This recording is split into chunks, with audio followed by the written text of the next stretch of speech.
Dalvin Cook, holdout or negotiations? All right, y'all, we are back. I am here once again talking Vikings with two of the smartest people on all of the internet. And we're here to talk about, well, I guess two of the most important players on the team. Maybe coin flip for which one people will put first, even though that's kind of ridiculous. We know which one it should be. But we'll talk about the other guy first, because he's the one that's in the news right now. Dalvin Cook is it a holdout? Is it negotiation? All of the above? It's announced he's not going to participate in any team activities until he gets more money. Nick is our resident Dalvin stan on this here podcast. I will give you the floor first. What were your thoughts when this all came out? What are your thoughts on the initial reports that he wants Christian McCaffrey money? And I guess the later reports that came out that say the Vikings are nowhere near that. How do you think this all shakes out? Yeah, it's wild. My initial thought was I'm torn because Dalvin Cook is such an electrifying runner. He's such a fun player to watch. Every time he gets the ball in his hand, he's just like it's like an awesome moment, and it's like a little almost it harkens back to the prime Adrian Peterson days. Cook obviously, and not quite on that level, but it's that same sort of.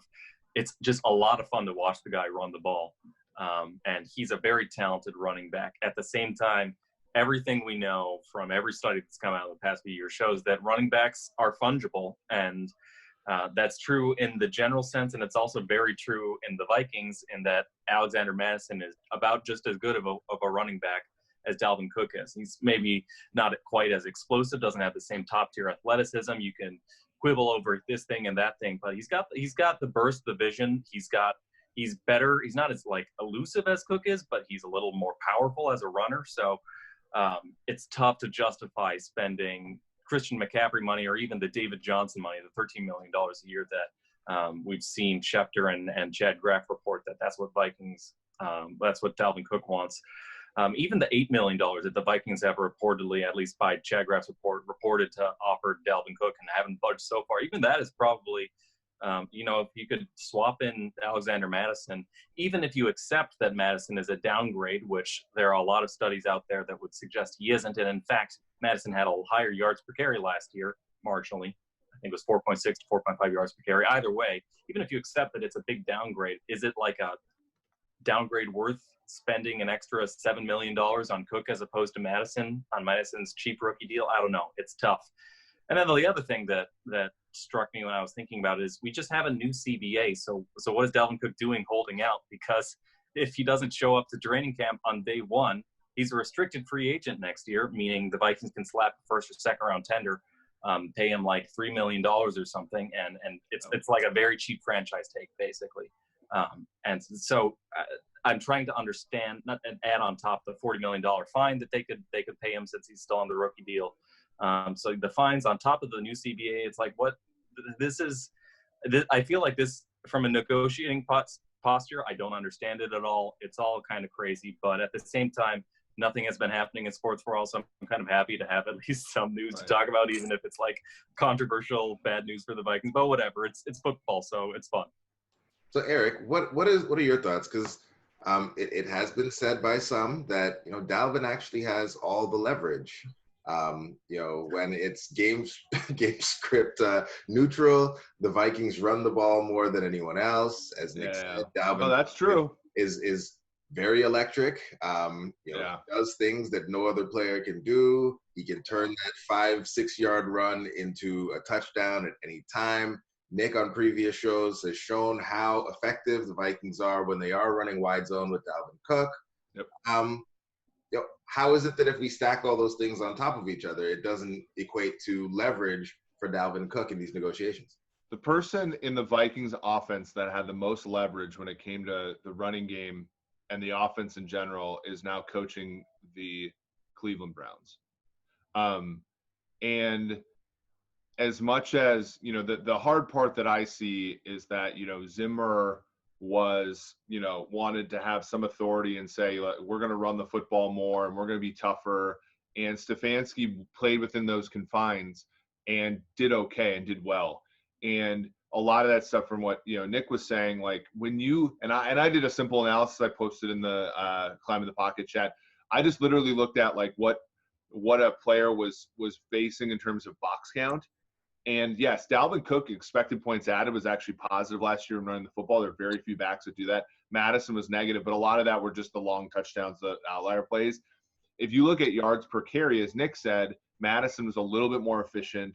And if you adjust for the number of players in the box, Mattison ran against a little bit heavier of boxes last year than Dalvin Cook did, and still had more yards per carry, despite not having, as Nick, I think, astutely said, the athleticism or the breakaway speed.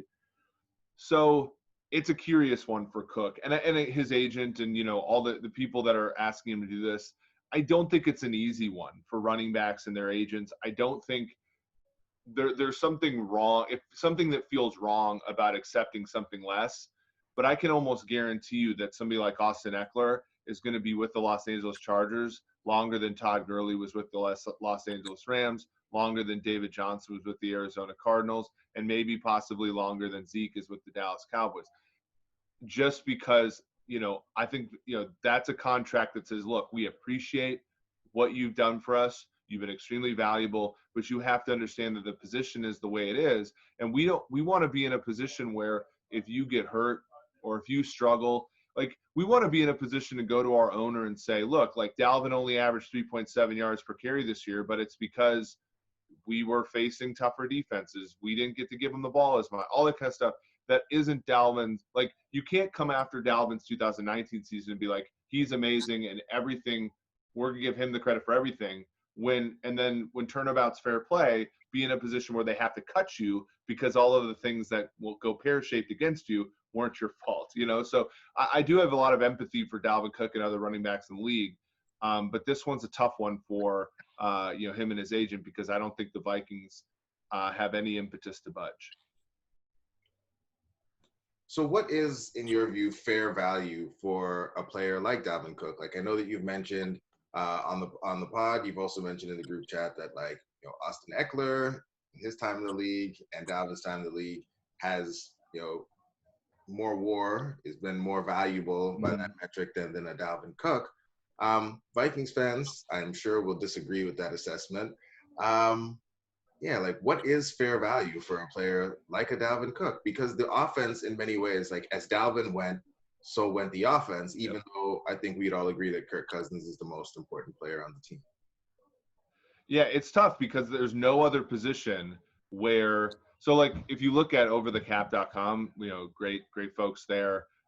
It goes McCaffrey, Elliott, Bell, Johnson, Henry's on the franchise tag, Drake, Gordon, and then it gets to Saquon Barkley at a little bit under $8 million a year, and Leonard Fournette at a little bit under $7 million, and then it's Austin Eckler at 6.1, and then Todd Gurley's at 5.5. Just having come off of a contract where he was cut, having reset the market at the position. There's almost no other. So, like, take for example, you look at the left tackle market. By the time I'm trying to think of where the next, so like Jonah Williams was just drafted by the Bengals. Mekhi Becton, Jedrick Wills, they're all at about $5 million a year. All of the guys that have reset the market in previous seasons are almost 3 times that, right? And we just simply don't, where there's more compression at the running back position. But I would say probably a fair deal, and maybe not one I'd sign up for, but one I can totally get behind, is basically what the first overall pick would make if he's a running back. You know what I'm saying? Like, that's, to me, I think that makes a lot of sense. And that's just simply, like, if you were to say that about any other position, that would be too low. But at the running back position, I think it's just high enough. Okay. All right, Nick, where are you at with that? Does that feel okay to you? Yeah, that feels right. So Joe Burrow's going to be like $9 million a year. I would be fine with a $9 million a year contract. I mean, in truth, I think the right answer here is to trade Dalvin Cook away, because I don't see a large delta between Cook and Mattison. And in fact, I think the Vikings have a very deep running back room. I think Boone is deserving of touches. He's very good as a receiver as well. And he's an insane athlete.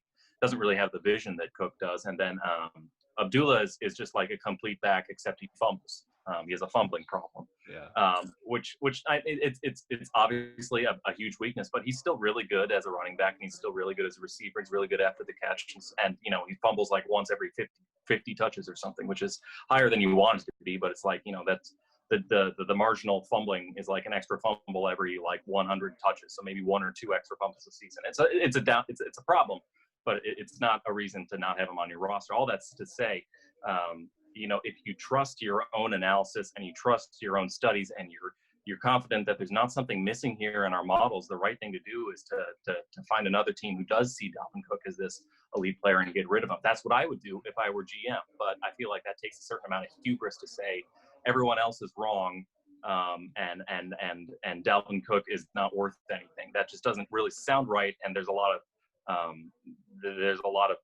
maybe not analytics, but there's a lot of other thought that would make you think that's a mistake. So, if Cook winds up getting like $13 million a year, I'm going to be a little disappointed.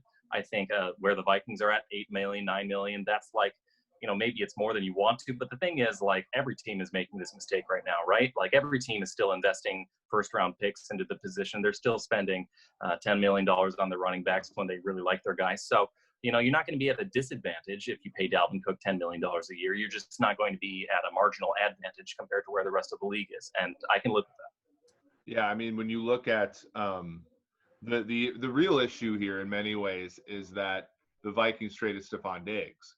And there is a real, I mean, if we go back to Vikings lure, 2005, I was watching Vikings Packers on Monday Night Football, and the player that they highlighted that year was Nate Burleson, who was inactive for the game. Like, they had no stars and the team was bad and boring.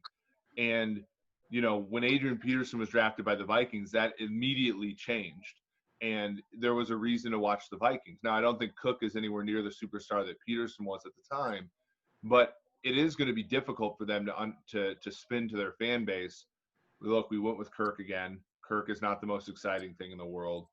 We got rid of Stefon Diggs, who's one of the best receivers in the league and probably the best player on the team, at least offensively. And now we're going to allow Dalvin Cook to sit out a year or trade him. Like, that's a tough yarn to spin, right? So I can understand, there's non-field level things that would be a reason why you'd stick with Cook, but it doesn't make it any easier or any more efficient dollar for dollar on the field. So Eric, what would be the offer that you sent to Bill O'Brien if you... I mean, honestly, you at least call, don't you? And you say, look, I'll give you Kirk and Dalvin Cook for Deshaun Watson. I mean, and all these coaches, man, I know. And here's the thing. Can you imagine how fucking jacked up the fan base would be if Deshaun Watson was the Vikings quarterback? That'd be amazing. It would be like, I almost said the word crunk, which I don't think is a word anymore, but like it would be so